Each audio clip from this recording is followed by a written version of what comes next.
नमस्कार, स्वदेश आर देख रहे हैं आप। मैं हूं आपके साथ प्रशांत पांडे और अब तक की बड़ी खबरें आपके स्क्रीन पर आने को तैयार। और शुरुआत ईटी नाउ स्वदेश की एक एक्सक्लूसिव खबर के साथ। भारत में मिले लिथियम रिजर्व की नीलामी दिसंबर में हो सकती है। सूत्रों के हवाले से खबर मिली है कि टेस्ला के साथ दो और कंपनियां इस नीलामी में हिस्सा ले सकती हैं। पूरी डिटेल्स दे रही हैं ऐश्वर्या पाटिल। सोर्सेज से हमें ये जानकारी मिली है कि 3 से 4 ईवी प्लेयर्स डोमेस्टिक और इंटरनेशनल ने काफ़ी सारा इंटरेस्ट दिखाया है लिथियम रिजर्व्स की ऑक्शनिंग जो दिसंबर में स्केड्यूल्ड है उसके लिए। उसमें से टेस्ला, ओला इलेक्ट्रिक और मित्सुबिशी ऐसे कुछ प्लेयर्स हैं जो डोमेस्टिक और इंटरनेशनल प्लेयर्स की लिस्ट में शामिल होंगे। दिसंबर के एंड में ये ऑक्शनिंग या एंड ऑफ द ईयर ये ऑक्शनिंग देखा जाएगा। अब आपको बता दें कि इंडिया में 5.9 मिलियन टन्स का लिथियम रिजर्व हमें सलाल हैमाना एरिया जो जम्मू कश्मीर का है वहाँ पर मिला था जियोलॉजिकल सर्वे ऑफ इंडिया को। उसके बाद राजस्थान में भी काफ़ी सारे लार्ज अमाउंट्स में देवांगना, रेवांत हिल पर लिथियम रिजर्व्स पाए गए थे। अब ये माइंस और ये रिजर्व्स, लिथियम रिजर्व्स क्यों इम्पॉर्टेंट है इंडिया के लिए और ईवी प्लेयर्स इंटरनेशनल और डोमेस्टिक इनके लिए, क्योंकि ये बिलीव किया जा रहा है कि 80% जो इंडिया का इलेक्ट्रिक व्हीकल का डिमांड है या इंडिया का लिथियम डिमांड है इन रिजर्व से पूरा किया जा सकता है, फुलफिल किया जा सकता है। और ये एक्सप्लोरेशन, लिथियम एक्सप्लोरेशन इंडिया के लिए काफ़ी क्रूशल है ऐसे वक्त पर जब हम ईवी मैन्युफैक्चरिंग और ईवी अडॉप्शन पर काफ़ी ज़्यादा फोकस कर रहे हैं। चलिए बढ़ते हैं अगली खबर की ओर। Reserve bank governor Shaktikanta Das ने आज प्राइवेट बैंकों के साथ एक महत्वपूर्ण बैठक की। मीटिंग की खास बात यह रही कि इसमें बैंकों के मैनेजमेंट नहीं बल्कि बोर्ड्स मेंबर शामिल हुए। बैठक से क्या कुछ निकला, अंकुर मिश्रा इसका पूरा ब्यौरा दे रहे हैं। Reserve Bank of India governor Shaktikanta Das ने एक अहम बैठक की मुंबई में प्राइवेट बैंक बोर्ड्स के मेंबर्स के साथ। ये बैठक पहली बार ऐसा हुआ है कि बोर्ड के सीनियर मैनेजमेंट से ना होकर बोर्ड के मेंबर्स के साथ बैठक हुई है। मतलब यहाँ पे non executive directors, non executive chairman, सारे बोर्ड मेंबर्स इस मीटिंग में प्रेजेंट थे। यहाँ पर शक्तिकांता दास ने कुछ ज़रूरी चीज़ें कही और एड्रेस करते हुए उन्होंने इस बात पर चिंता जताई कि कई बार ऐसा होता है कि जब अच्छा समय चलता है तो कॉम्प्लिसेंसी आ जाती है बोर्ड्स में। ये सभी की जिम्मेदारी है कि इस तरीके की कॉम्प्लिसेंसी ना आए और पूरे बोर्ड को एकजुट होकर इसके बारे में देखना चाहिए। साथ ही साथ उन्होंने कुछ मुद्दों पर यहाँ पर फोकस किया जिसमें ये था कि कई बार देखा गया है कि बोर्ड के डिसीजंस में सीईओ डोमिनेट करता है, लेकिन ऐसा नहीं होना चाहिए। उन्होंने ऐसा भी बोला कि जो इंटरनल अकाउंटेबिलिटी स्ट्रक्चर है उसको थोड़ा और मजबूत करना चाहिए और जो लॉन्ग टर्म डिसीजंस ले रहे हैं उसको रिवॉर्ड करना चाहिए, ना कि और शॉर्ट टर्म प्रॉफिट्स। कंज्यूमर्स के लिए भी उन्होंने एक बात कही कि जो डिजिटल लेंडिंग की बहुत सारी शिकायतें हैं उसको बैंकों को प्रॉम्प्टली एड्रेस करना चाहिए। द हीरो मोटोकॉर्प ने made in India Harley Davidson HDX 440 से आज पर्दा हटा दिया। मोटोकॉर्प और हार्ले डेविडसन की पार्टनरशिप के तहत बनाई गई इस बाइक का पहला मॉडल 4 जुलाई को लॉन्च होगा। यह कंपनी की सबसे सस्ती बाइक होने वाली है। HDX 440 बाइक टीवीएस, बजाज और रॉयल एनफील्ड की मीडियम साइज बाइक्स को टक्कर देगी। और चलिए बात बाजार की। हफ्ते के पहले दिन आज बाजार में बैंकिंग शेयरों के दम से जोश भर गया। निफ्टी करीब 100 अंक की बढ़त के साथ 18,600 के करीब बंद हुआ। मेटल, ऑटो और सरकारी बैंकों से बाजार को सपोर्ट मिला। बाजार में आज कैसा रहा एक्शन, बता रही हैं मानसी दवे। बिल्कुल, एक दमदार, मजबूत, ज़बरदस्त सेशन देखने को मिला जहां पर हर इंडेक्स ने परफॉर्म किया, चाहे फिर निफ्टी हो, बैंक निफ्टी हो, सेंसेक्स हो या फिर broader indexes mid cap small cap में भी एक्शन दिखा। लेकिन ऑफ कोर्स हीरो जो है वो बैंक निफ्टी नजर आया, क्योंकि दिन की शुरुआत में ही रिकॉर्ड लेवल्स हमने देखे। जिस तरह से सेशन इनफैक्ट क्लोज होता दिखा, तब भी बाजार में हमने वो फर्स्ट हाफ में जो तेजी थी उसी तेजी के साथ एक सस्टेन्ड मूव देखा।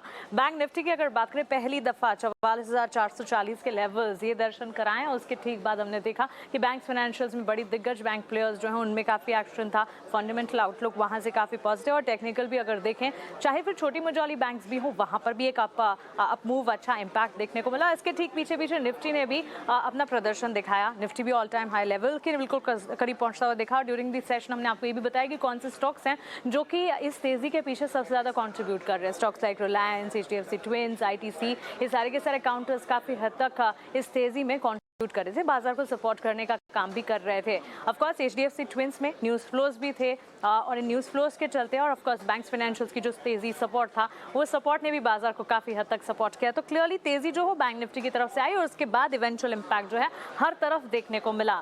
इसके अलावा अगर आप देखेंगे ITC के स्टॉक प्राइस में हमने देखा 52 वीक हाई के लेवल्स देखने को मिले लगातार 7 ट्रेडिंग सेशन, जबकि ITC का स्टॉक जो है इनफैक्ट आज तो 450 के पार के लेवल्स भी दिखा गया। तो स्टॉक में भी काफ़ी अच्छा पॉजिटिव एक्शन देखने को मिला। ICICI लोम्बार्ड पर भी नजर रखी, आज हमने करीब 8% की तेजी के साथ ये सेटल इन होता हुआ दिखा और एक न्यूज़ फ्लो था ICICI बैंक जो है ICICI लोम्बार्ड में स्टेक बढ़ा सकता है, ये खबर आती हुई दिखी और इसके ठीक बाद इस न्यूज़ फ्लो के चलते ICICI लोम्बार्ड के स्टॉक प्राइस में इतनी मजबूत तेजी देखने को मिली। रिजल्ट के लास्ट लेग में है हम, लेकिन रिजल्ट स्पेसिफिक मूव्स नजर आ रहे हैं। जहां पर नतीजे कमजोर हैं स्टॉक्स रिएक्ट कर रहे हैं, जो नंबर्स अच्छे आ रहे हैं वहां पर भी स्टॉक्स रिएक्ट कर रहे हैं। आप ONGC, Balkrishna industries, city union bank जैसी कंपनियों के नतीजे कमजोर आए तो स्टॉक में उसका नेगेटिव रिएक्शन देखने को मिला। पॉजिटिव नंबर्स सारे आते हुए दिखे, उन पॉजिटिव नंबर्स का इम्पैक्ट भी स्टॉक्स में एज रिजल्ट बेस्ड इम्पैक्ट देखने को जरूर मिला। अब आइए सेक्टर्स की अगर बात करें, बैंक्स फाइनेंशियल्स ने तो सपोर्ट किया, लेकिन इसके ठीक पीछे मेटल्स, ऑटो, FMCG सारे के सारे सेक्टर परफॉर्म कर रहे थे। हर सेक्टर हर पॉकेट में तेजी थी। हाँ, 2 सेक्टर्स ने बैक सीट ली या कह सकते हैं कि ब्रीदर लिया। IT सेक्टर 5 हफ्तों की तेजी के बाद आज हमने देखा नेगेटिव रिटर्न्स लाल निशान के साथ क्लोज हुआ और साथ ही डिफेंसिव के तौर पर फार्मा में भी आज एक ब्रीदर या कह सकते हैं कि ड्रॉप देखने को मिला, गिरावट वहां पर हाथ लगी। इसके अलावा अगर आप देखेंगे मेजर मोमेंटम या गेनर्स की अगर बात करें HDFC ट्विंस के साथ साथ ITC, M&M अच्छे नतीजे और साथ ही पॉजिटिव कमेंट्री का एक असर देखने को मिला और साथ ही रिलायंस जैसे स्टॉक्स ने बाजार को सपोर्ट किया। इसके अलावा लगाज की अगर बात करेंगे, इन्फोसिस, ONGC जैसे स्टॉक्स है जहां पर कमजोरी देखने को मिली। ONGC नतीजे कमजोर थे जिसका एक असर था। HCL टेक्नोलॉजीज, ICICI बैंक और पावर ग्रिड ये स्टॉक्स थे जो कि परफॉर्म नहीं कर पा रहे थे। लेकिन ब्रॉडर इंडिसेस में मिड कैप ने भी काफी अच्छा एक्शन दिखाया। मिड कैप बैंकिंग प्लेस तो अच्छा एक्शन दिखाई रहे थे, लेकिन मिड कैप में ही अगर आप देखें good construction, infra, real estate जैसे काउंटर्स भी थे। PFC, REC जैसे स्टॉक्स से जो परफॉर्म कर रहे थे। BHEL, ल्यूपिन, भारत फोर्ज, कुछ तमाम काउंटर्स जो कि मिड कैप में भी आउट परफॉर्म कर रहे थे। तो एक जबरदस्त मजबूत बढ़िया सेशन देखने को मिला। हफ्ते की अच्छी शुरुआत रही। उम्मीद यही करते कि पूरा हफ्ता भी इसी तरह से मोमेंटम के साथ कामकाज करता रहे। तो बाजार में इसी तरह का मोमेंटम बना रहे, सभी की यही ख्वाहिश। और आज निफ्टी बैंक का नया शिखर बना। अब निफ्टी के रिकॉर्ड ऊंचाई का इंतजार है। किन शेयरों के दम पर निफ्टी नए शिखर पर पहुंचेगा, रिसर्च के साथ सौमीत सरकार एक एक डिटेल दे रहे हैं।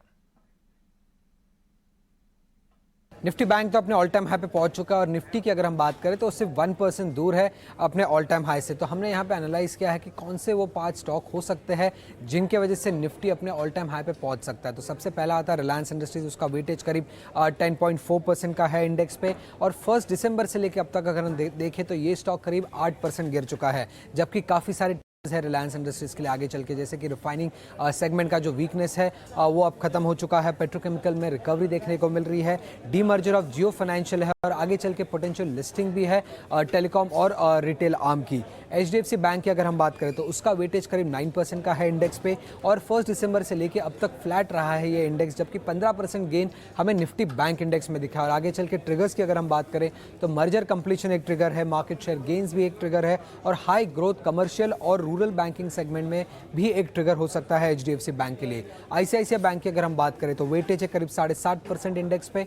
1 दिसंबर से लेके अब तक से 1.5% के गेन्स देखने मिले हैं, जबकि निफ्टी बैंक 15% चल चुका है। और ट्रिगर्स की अगर हम बात करें ICICI बैंक को लेके तो अर्निंग्स में कंसिस्टेंसी एक ट्रिगर है, कॉस्ट ग्रोथ मॉडरेट हो सकता है आगे चल के बैंक के लिए और कंटिन्यूड ग्रोथ मोमेंटम जो लेंडिंग बिजनेस में देखने मिल रहा है वो भी एक की ट्रिगर हो सकता है। अब इन्फोसिस की अगर हम बात करें तो ये स्टॉक 20% नीचे है 1 दिसंबर से लेकर तक, वेटेज करीब 7% का है और मेगा डिलविन एक सबसे बड़ा की ट्रिगर हो सकता है इन्फोसिस के लिए, क्योंकि फर्स्ट हाफ जो है यूजुअली स्ट्रांग रहता है इन्फोसिस के लिए। उसी के साथ मार्जिन अगर अपर एंड ऑफ द गाइडेंस पे रहा वो भी की ट्रिगर होगा और अगर यूएस के मैक्रो एनवायरनमेंट में कोई इंप्रूवमेंट देखने मिला तो वो भी एक की ट्रिगर हो सकता है। सिमिलरली टीसीएस, ये स्टॉक 4% नीचे है, इंडेक्स में वेट करीब 4.4% का है। इंप्रूवमेंट इन यूएस मैक्रो एक की ट्रिगर हो सकता है, उसी के साथ डील विंस और इंप्रूव्ड यूटिलाइजेशन भी एक की ट्रिगर हो सकता है, जिसकी वजह से शेयर स्टॉक में गेन्स देखने को मिल सकता है और निफ्टी भी अपने ऑल टाइम हाई पे जा सकता है।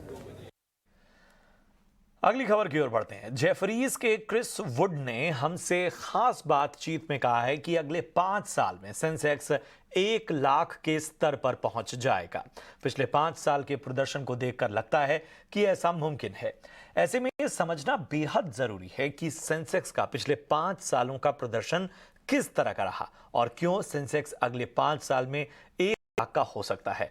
और इसे बता रहे हैं बड़ी ही बेहतरीन रिसर्च के साथ हमारे सहयोगी शरद दुबे।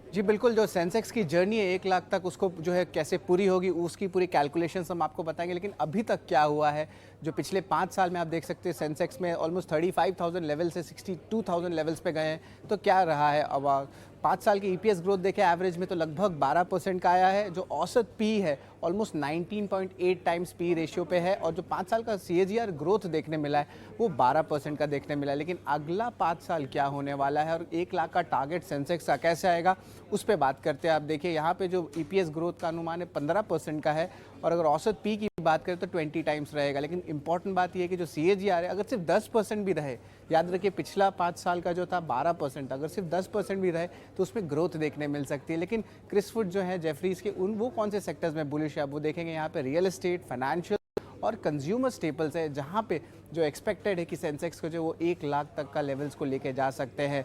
इसके अलावा कौन से कंपनीज हैं जो पिछले 5 साल में सबसे बेहतरीन रिटर्न्स दिए हैं और उसको लाते हैं स्क्रीन पे, तो यहाँ पे देखेंगे बजाज फाइनेंस टॉप पे है, 226% का ग्रोथ आया है। इसके अलावा आईसीआईसीआई बैंक में भी 200% का इजाफा आया है। टाइटन थर्ड आता है लिस्ट में, लगभग 200% का ग्रोथ यहाँ पे भी आया है। और बड़े जो वेटेज जिनका ज़्यादा है सेंसेक्स में वो है रिलायंस, यहाँ पे 175% का ग्रोथ। और आखिर में एचसीएल टेक जो 5वें आती है लिस्ट में, लगभग 150% का रिटर्न्स आया है। और चलिए अब नतीजे जो है वो अपने आखिरी चरण में हैं। अडानी पोर्ट्स के नतीजे कैसे रहेंगे, अनुमान बता रही हैं अंकिता। जी हाँ, अडानी पोर्ट्स कल अपने Q4 रिजल्ट्स अनाउंस करने वाले हैं और अगर इनके रिजल्ट्स के बारे में बात करें तो क्या है जो स्ट्रीट्स एक्सपेक्ट कर रही है, आइए जानते हैं। हम लोग एक्सपेक्ट कर रहे हैं कि जो अडानी पोर्ट्स के नंबर्स हैं कंसोलिडेटेड बेसिस पे ईयर ऑन ईयर पे उनके रेवेन्यूज ऊपर आ सकता है और approximately 6% year on year basis पे। उनके नेट प्रॉफिट में हमें बढ़ोतरी देखने को मिल सकती है 21% on year on year basis की। एबिटा भी 4.6% से ऊपर आ सकता है, लेकिन जो एबिटा मार्जिन है वो 6.1% पे हम एक्सपेक्ट कर रहे हैं वर्सेस 6.2% जो लास्ट ईयर हुआ था। आइए देखते हैं क्या क्या एक्सपेक्ट किया जा सकता है। हम एक्सपेक्ट कर रहे हैं कि जो वॉल्यूम है वो कम से कम 10% ऊपर होगी इनकी ईयर ऑन ईयर बेसिस पे। हाईएस्ट एवर वॉल्यूम ये देखने को मिल सकती है हमें। हम लोग ये भी एक्सपेक्ट कर रहे हैं कि जो उनका जो पोर्ट रेवेन्यूज़ है उसमें ग्रोथ आ सकती है 38% की ईयर ऑन ईयर बेसिस पे और पोर्ट के एबिटा मार्जिन भी ग्रो कर सकता है 69% से। अगर बात करें इनकी लॉजिस्टिक्स सेगमेंट की, तो लॉजिस्टिक्स सेगमेंट में एक्सपेक्ट किया जा रहा है कि जो इनकी रेवेन्यू ग्रोथ है वो 35% on year on year basis आ सकती है और मार्जिन की ग्रोथ 30% देखने को मिल सकती है। अगर इसके हम इम्प्रूवमेंट वॉल्यूम्स में जो रेवेन्यूज़ में इम्प्रूवमेंट आएगी वो प्राइमरली ड्राइविंग फैक्टर्स रहेंगे। उसके ड्राइविंग फैक्टर्स इनकी ऑर्गेनिक वॉल्यूम ग्रोथ रहेगी, इनकी जो रियलाइजेशन में ग्रोथ है वो देखने को मिलेगी और बूस्ट जो आने वाला है वो है गंगावरम के वॉल्यूम से जो हम लोग हाई सिंगल डिजिट्स में एक्सपेक्ट कर रहे हैं। उसके कारण हम लोग इम्प्रूवमेंट देख सकते हैं वॉल्यूम्स में और रेवेन्यूज़ में भी। और इनकी जो अंडरलाइंग कंपेरेबल वॉल्यूम ग्रोथ है वो कंटिन्यू रहेगी, impacted by weakness in country level demand and जो एक्सपोर्ट कर्व्स हैं उसके चलते। और इसी के चलते जो इनके की ट्रिगर्स जो हमें लुकआउट करने पड़ेंगे वो है इनकी जो इंटीग्रेशन प्लान है हाइफा पोर्ट की जिन्होंने एक्वायर किया था जनवरी में, उसे किस तरह से इंटीग्रेट किया गया है वो एक चीज़ केयरफुली देखने वाली बात होगी। और मार्जिन पे जो इम्पैक्ट आएगा, जैसे हमने बताया कि मार्जिन में थोड़ी सी कम आ सकते हैं लास्ट ईयर से, वो मार्जिन में जो इम्पैक्ट हुआ है revenue mix and operating cost का वो देखने वाली बातें हैं। ये रहेंगे उनके की ट्रिगर्स। और कल आएंगे अपोलो हॉस्पिटल्स के Q4 नतीजे कैसे रह सकते हैं, नतीजे बता रही हैं सृष्टि। देखिए, अच्छे नतीजों की उम्मीद है अपोलो हॉस्पिटल से। जिस तरीके का अभी तक हमने मोमेंटम देखा है कंपनी के की सेगमेंट्स में, जैसे कि हॉस्पिटल्स, फार्मेसी, वो सभी इसी तिमाही में भी कंटिन्यू होता हुआ दिखेगा। जो कि कंपनी के न्यूअर एसेट्स हैं, वहाँ पे हॉस्पिटल कारोबार में बढ़त देखने को मिलेगी तिमाही दर तिमाही। वहीं फार्मेसी, जितने कंपनी ने स्टोर एक्सपेंशंस किए हैं, उसके चलते हम फार्मेसी में उम्मीद कर रहे हैं कि कंपनी की जो इस बार की सेल्स रहेगी वो करीब 1900 करोड़ के आसपास रहनी चाहिए। वहीं अगर Apollo health and lifestyle limited की बात करें तो वहाँ पे डबल डिजिट ग्रोथ की हमें उम्मीद है और 340 करोड़ आंकड़ा आने की हम उम्मीद कर रहे हैं। पर जो 24/7 है, जहाँ पे कंपनी अभी भी लॉस में है, उसका लॉस अभी भी इस तिमाही भी कंटिन्यू होते हुए नजर आएंगे, ऐसी हम उम्मीद लगा के चल रहे हैं। और खास तौर से इसको लेकर मैनेजमेंट क्या कॉमेंट्री देता है, इस पे हमारी नजर रहेगी। पर मोटा मोटी अच्छे नतीजों की उम्मीद करेंगे। अब कुछ नंबर्स आपके सामने रखें तो आय में करीब तिमाही दर तिमाही हम 4% बढ़त की उम्मीद कर रहे हैं, 4,416 करोड़ या आना चाहिए। वहीं EBITDA में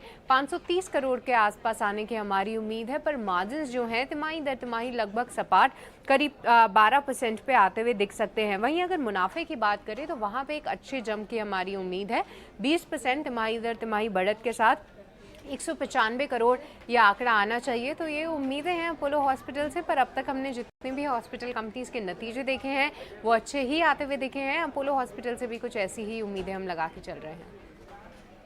और अब बात पूर्वोत्तर राज्य असम को आज मिली पहले वंदे भारत ट्रेन की सौगात की। तो पीएम नरेंद्र मोदी ने असम को पहली वंदे भारत एक्सप्रेस ट्रेन राज्य की एक सौगात के तौर पर दी है। उन्होंने इस ट्रेन को वीडियो कॉन्फ्रेंसिंग के जरिए हरी झंडी दिखाकर रवाना किया। सेमी हाई स्पीड इंजन से लैस वंदे भारत ट्रेन गुवाहाटी और न्यू जलपाईगुड़ी के बीच हफ्ते में 6 दिन चलेगी। सरकार इस साल जुलाई तक देश के सभी राज्यों में वंदे भारत ट्रेन चलाने की योजना सरकार की है। और पीएम मोदी ने इस मौके पर कहा है कि ट्रेन राज्य के लोगों का जीवन आसान बनाएगी, वहीं से पर्यटन को भी बढ़ावा मिलेगा।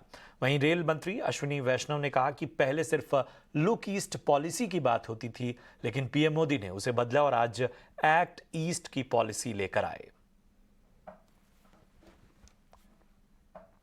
बहुत ही खुशी की बात है, आज माननीय प्रधानमंत्री जी देश के कोने कोने को जोड़ने का जो संकल्प लिया है वंदे भारत एक्सप्रेस से, उसी कड़ी में नॉर्थ ईस्ट की पहली वंदे भारत आज गुवाहाटी से फ्लैग ऑफ करेंगे। और नॉर्थ ईस्ट को उसी तरह की फैसिलिटीज़ मिले जैसे देश की सभी राज्यों को मिलती है, ये माननीय प्रधानमंत्री जी की सोच है। आप याद करो, जब 20-25 साल पहले जो भी अच्छी चीज़ होती थी वो पहले दूसरे बड़े शहरों में जाती थी, नॉर्थ ईस्ट में आते आते देरी होती थी। अब प्रधानमंत्री जी की सोच है कि सबका साथ सबका विकास, और पहले लुक ईस्ट होता था, अब एक्ट ईस्ट है। ये देखिए, वंदे भारत आज गुवाहाटी न्यू जलपाईगुड़ी का बीच शुरू होगा।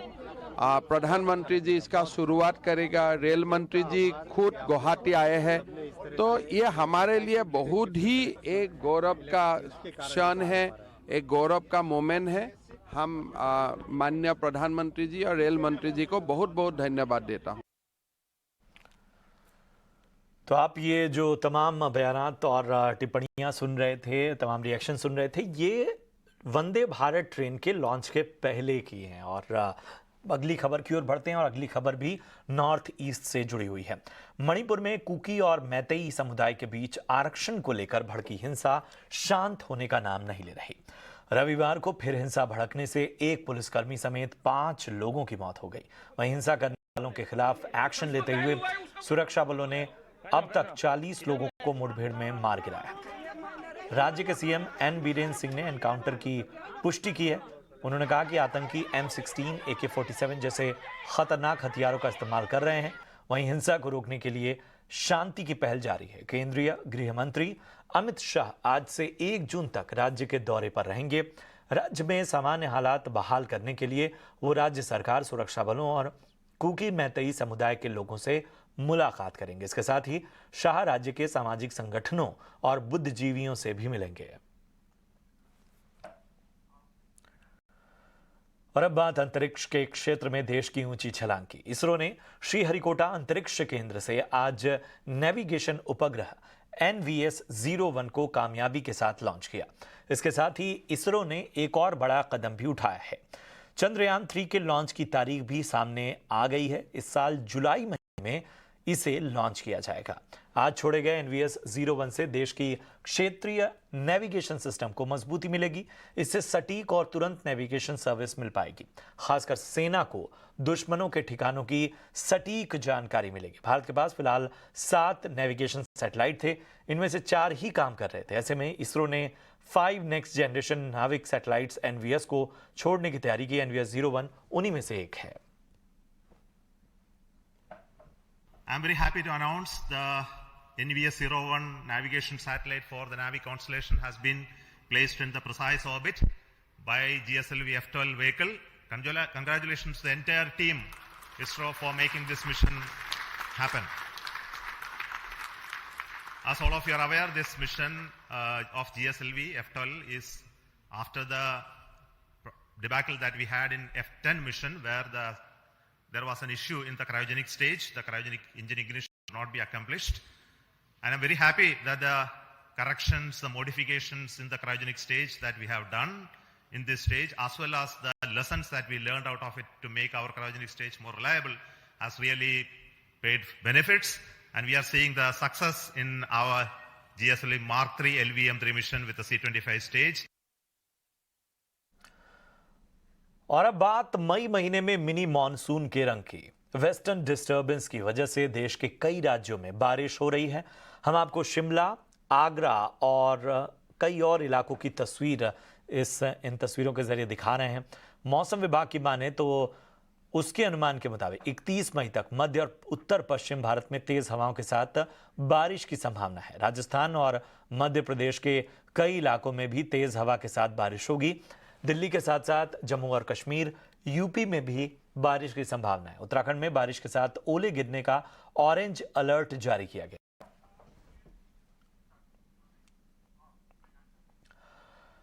और चलिए इसी के साथ इस बुलेटिन में इतना ही। दीजिए इजाजत, आप देखते रहिए ET नाउ स्वदेश। नमस्कार।